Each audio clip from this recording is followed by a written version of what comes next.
அனைவருக்கும் வணக்கம். இந்த ஷார்ட் வீடியோவில் நாம் காண இருப்பது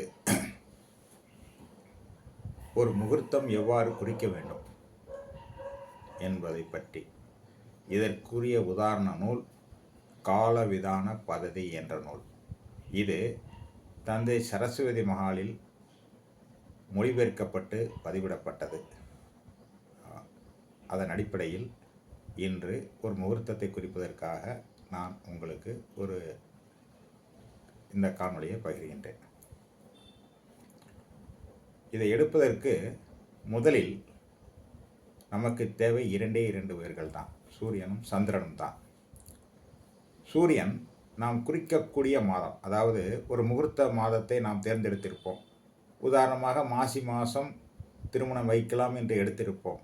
அவ்வாறு எடுக்கும் பொழுது அந்த முகூர்த்த தேதிகள் அது காலண்டரில் கொடுத்திருப்பார்கள். அது நமக்கு ஒத்து வருமா ஒத்து வராதா என்பது தெரியாது.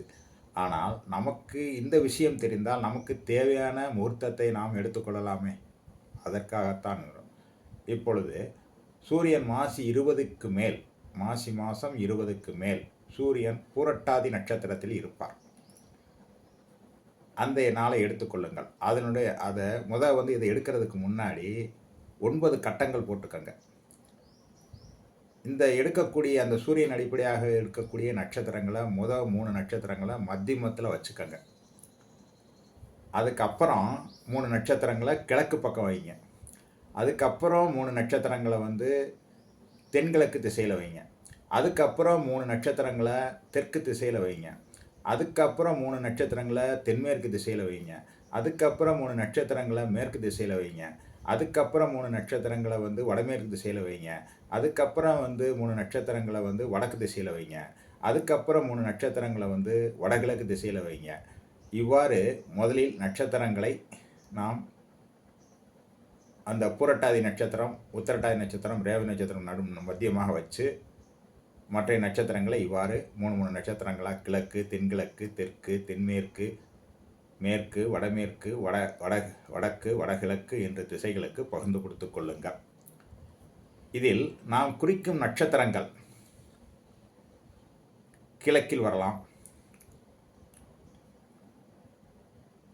தென்மேற்கில் வரலாம்,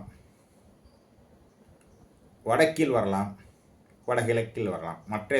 மற்ற திசையில் உள்ள நட்சத்திரங்கள் எங்களில் முகூர்த்தங்களை குறிக்கக்கூடாது என்பது இதனுடைய உள்ளார்ந்தமான ஒரு விஷயம். இப்பொழுது எடுத்துக்கொள்வோம். பூரட்டாதி நட்சத்திரம், பூரட்டாதி, உத்திரட்டாதி, ரேவதி நட்சத்திரம். இது மத்தியம கட்டத்தில், அதாவது இதை சொல்கிறதுக்கு முன்னாடி கட்டை எப்படி வரையணும் அப்படிங்கிறத சொல்லிடுறேன். 9 கட்டங்கள் வர்ற மாதிரி, அதாவது 9 கட்டங்கள் வர்ற மாதிரி, மேலங்கிலுமாக 3 கோடுகள், அதாவது 4 கோடுகள் போட்டுக்கோங்க. இப்படி 3 கோடுகள் போட்டிங்கன்னா 9 கட்டங்கள் வந்துடும் உங்களுக்கு. அதில் மத்தியம கட்டத்தில், அது பிரம்மஸ்தானம்னு சொல்லுவாங்க. அதில் பூரட்டாதி, உத்திரட்டாதி, ரேவதி நட்சத்திரங்கள் எழுதிக்கங்க. அதுக்கு கிழக்கு பக்கம் அசுபதி, பரணி, கார்த்திகை 3 நட்சத்திரங்கள் எழுதுங்க. இந்த நட்சத்திரங்களை முகூர்த்தத்துக்கு குறிக்கலாம்.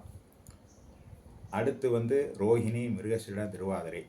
இது தென்கிழக்கு திசையில் வர்றதுனால இந்த நட்சத்திரங்களை குறிக்கக்கூடாது. அடுத்து புனர்பூசம், பூசம், ஆயில்யம். இந்த நட்சத்திரங்கள் தெற்கு திசையில் வர்றதால் இந்த நட்சத்திரங்களை குறிக்கக்கூடாது. மகம், பூரம், உத்திரம். இந்த நட்சத்திரங்கள் தென்மேற்கு திசையில் வருவதனால் இதில் முகூர்த்தங்கள் குறிக்கலாம். அதேமாதிரி அஸ்தம், சித்திரை, சுவாதி. இந்த நட்சத்திரங்கள் மேற்கு திசையில் வருவதனால் இதில் முகூர்த்தங்கள் குறிக்கக்கூடாது. விசாகம், அனுஷம், கேட்டை. இது வடமேற்கு திசையில் வருவதனால் இதில் முகூர்த்தங்கள் குறிக்கக்கூடாது. மூலம், பூராடம், உத்திராடம். இதில் முகூர்த்தங்கள் குறிக்கலாம் வடக்கு திசையில் வருவதனால். திருவோணம், அவிட்டம், சதயம். இதில் திருவோணம், அவிட்டம், சதயம். இந்த நட்சத்திரங்கள் வடகிழக்கு திசையில் வருவதனால் முகூர்த்தங்கள் குறிக்கலாம். எடுத்துக்கொள்வோம். இதை நான் குறிக்கலாம்னு முதல்ல சொல்லிட்டேன். இதில் குருட்டு நாள் அப்படின்னு சொல்லுவோம். அதாவது இந்த 3 நட்சத்திரங்கள் இருக்கு இல்லையா, பூரட்டாதி, உத்திரட்டாதி, ரேவதி. இந்த நட்சத்திரங்களை விடுத்து அடுத்து அசுவனியிலிருந்து 9 நட்சத்திரங்கள் ஒரு கண் உடைய நட்சத்திரங்கள். அசுவினிலிருந்து கரெக்டாக 9 நட்சத்திரங்கள் ஆயில்ய நட்சத்திரம், ஒரு கண் உடைய நட்சத்திரங்கள். இதில் முகூர்த்தங்களுக்கு ஒரு பாதி இறைவனுடைய அனுகிரகம் பார்வை பாதி. மகத்திலிருந்து 9 நட்சத்திரங்கள் 2 கண் உடைய நட்சத்திரங்கள். அதுக்கு அடுத்து மகத்திலிருந்து 12 நட்சத்திரங்கள் 2 கண் உடைய நட்சத்திரங்கள். அதற்கடுத்து மிச்சம் இருக்க 3 நட்சத்திரங்கள் குருட்டு நட்சத்திரங்கள் என்று வகுத்துள்ளார்கள். இது காலவிதான பததி என்ற நூலில் உள்ளது. ஆதார நூல் சொல்லிட்டேன். முகூர்த்தம் இப்படித்தான் குறிக்கணும். சும்மா பஞ்சாங்கத்தை பார்த்துக்கிட்டு அதில் முகூர்த்தம் அந்த கிரகம் இங்கே இருக்குது, இந்த கிரகம் இங்கே இருக்குன்னு நம்ம குறிக்கக்கூடாது. இவ்வாறு நீங்கள் குறிச்சிங்கன்னா அந்த முகூர்த்தம் கரெக்டாக இருக்கும். நான் கிரந்த நூலில் இருந்து மொழிபெயர்த்த காலவிதான பதவியிலிருந்து எடுத்து இதை உங்களுக்கு சமர்ப்பிக்கிறேன். என்னால் முடிந்த மறைந்த விஷயங்கள், மறைக்கப்பட்ட விஷயங்கள், இதுபோல் காணொலி உங்களுடைய மேலான ஆதரவை கொடுத்தால் மக்கள் விழிப்புணர்வு வாழலாம். குத்துமதிப்பாக சொல்கிற ஜோசியத்தை விட்டுட்டு நல்லபடியாக ஜோதிடம் சொல்கிறவங்ககிட்ட நம்ம பார்த்து நல்லபடியாக வாழலாம். வாழ்க வளமுடன், வையகம் சிறக்க. நன்றி, வணக்கம். உங்கள் நண்பன் ராஜா நல்லுகாமன்.